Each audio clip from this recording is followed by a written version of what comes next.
Okay, I guess we'll get started with the afternoon session here. My name is Jack Cassis. I'm a cardiologist in Northeast Oklahoma. We have, we're going to be throwing a lot of information at you this morning, hopefully to help with those of you on the front line of deciding who should get therapy, who should be referred, and what are some of the new things that are going on out there. My topic is on renal degeneration and who to consider for therapy. My disclosures are none because I live in Northeast Oklahoma. So renal degeneration, is this a treatment that's looking for a disease? We have an abundance of medications for hypertension, so why do we need another procedure, another intervention? It's a very simple question that we have. Are we doing the job with hypertension control right now? The sad answer is we're not. We can see by this graph that unfortunately ends at 2018. We peaked at our benefit of treatment back in 2013, 2014. Then our control of hypertension has gone down. 56% of US hypertensive patients are not controlled to below 140 millimeters systolic. 35% of treated patients, are not under control. Non-adherence will increase with pill burden.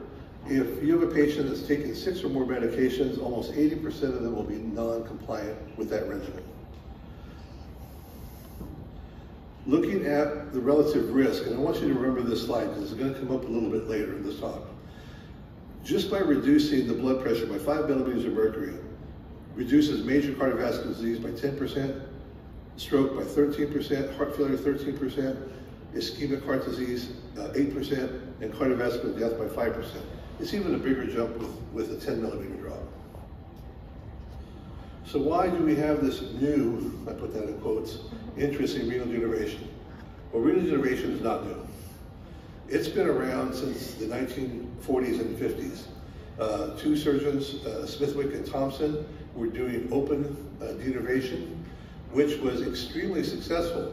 If you look at, let's look at group 3 here, who were patients with increasing amounts of cardiovascular disease.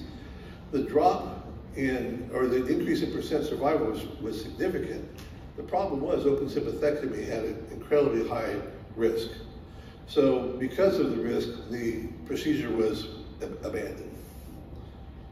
So in the early 2000s, there was a renewed interest in the concept of sympathectomy for the renal arteries.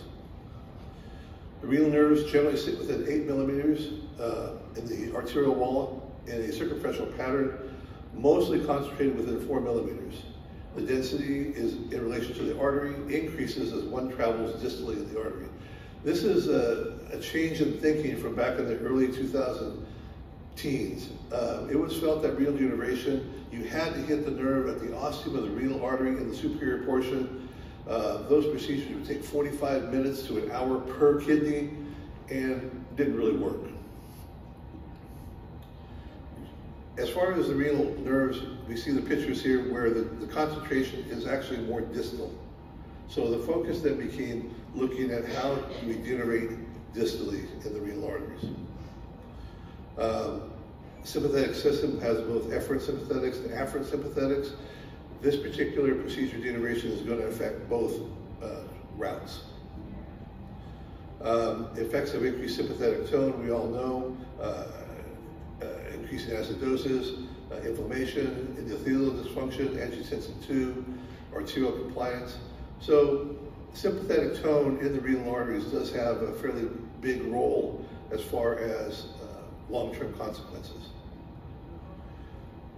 This slide, I just put this from American College of Cardiology, looking at how sympathetic tone, by stimulating the sympathetic system, increases baseline blood pressure above what we see here. The first line is the normal intensive patient. Our last line is essential hypertension with LVH. There are 2 devices that have been FDA approved this year. The Medtronic spiral catheter has more research and studies behind it. It's a catheter that's on a coil, so it can fit arteries from 3 to 8 millimeter in size. So you don't have to size it exactly with the balloon. You put the device into the renal artery and do the ablation.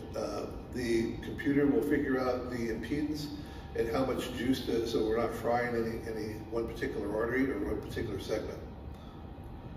Second device is the Paradise ultrasound system. Does not have as much study behind it, but it uses ultrasonic heating and uses actually a water cooling system to prevent the artery from again getting baked by the high temperature of the balloon. These are with a depth of 1 to 6 millimeters. So it can get into smaller arteries, but the question is going to be how much denervation do we have to do to be successful? Major adverse effects, this was one concern that I had when it first got brought to my attention about renal denervation. My biggest concern was with renal artery stenosis, and the incidence of renal artery stenosis is quite low. So you can see with the major adverse effects in 3 years, the risks are actually quite low. So it's a fairly well-tolerated procedure. So if we look at the summary of the renal denervation trials, we see across the board, you can see the last one didn't have numbers printed, but between treatment and sham, there was about a 5 to 7 millimeter difference. Well, 5 to 7 millimeters doesn't sound like a heck of a lot. So, 5 millimeter drop reduce your risk of cardiovascular disease by 10%, stroke by 13%, heart failure by 13%. So 5 millimeters does make a difference. So who should be considered? This is not going to be therapy for every hypertensive patient you have. You have to be very specific as to who we're going to pick to undergo renal denervation. You want to look at patients who have high risk for cardiovascular disease, patients who are on multiple medications. You are not going to get them off of medicine with this procedure. You might be able to take away 1 or 2 pills, but you're not going to have somebody who's taken 4 pills for blood pressure control be normal intensive after you do renal denervation. So that's why we have to look at what is our goal of therapy with renal denervation. Partially blood pressure control, more importantly, risk factor modification. So uncontrolled blood pressure, elevated risk factors like I've talked about, and patient choice. But again, the patient has to be fully aware that this is not going to cure their hypertension, because otherwise you're going to have a disappointed patient. He's going to think he got a procedure, my hypertension's cured, I still got to take these damn pills. They're not going to be happy with you. So there's got to be some discussion with the patient.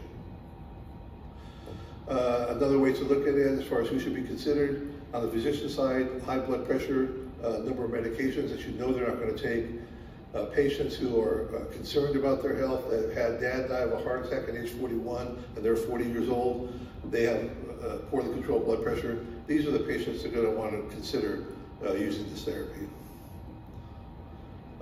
Who should be considered again? Efficacy is roughly equivalent. You're going to get about a 5 to maybe 8 millimeter drop. That's just the initial trials. It's going to be interesting to see as we get better with this and perhaps get a bit more aggressive about doing the denervation, maybe not just doing one artery, but doing several branches, if that doesn't improve. Tolerability will probably favor renal denervation. Safety, they're both overall safe. Adherence, obviously, once you denervate them, you don't have to worry about them having to have another, so the patient adherence to renal denervation is good. Durability is unclear, because the studies have only been going on for a couple of years now.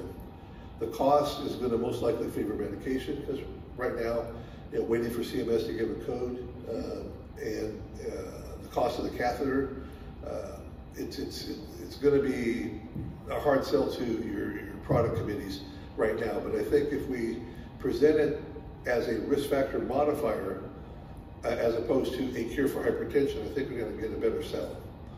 And patient preference is, they said varies among individuals. I think patient preference is going to be with renal denervation. So I'm not going to read all these, don't worry. This is the consensus statement on renal denervation for hypertension of the European Society. I want you to look at just the last 2. Renal denervation should be offered mainly to patients with high global cardiovascular risk, for home intensive blood pressure treatment may have a particularly pronounced benefit. And centers offering renal denervation should include a multidisciplinary team of hypertension specialists and expert interventionists who are trained specifically for renal denervation, whose outcomes are closely monitored.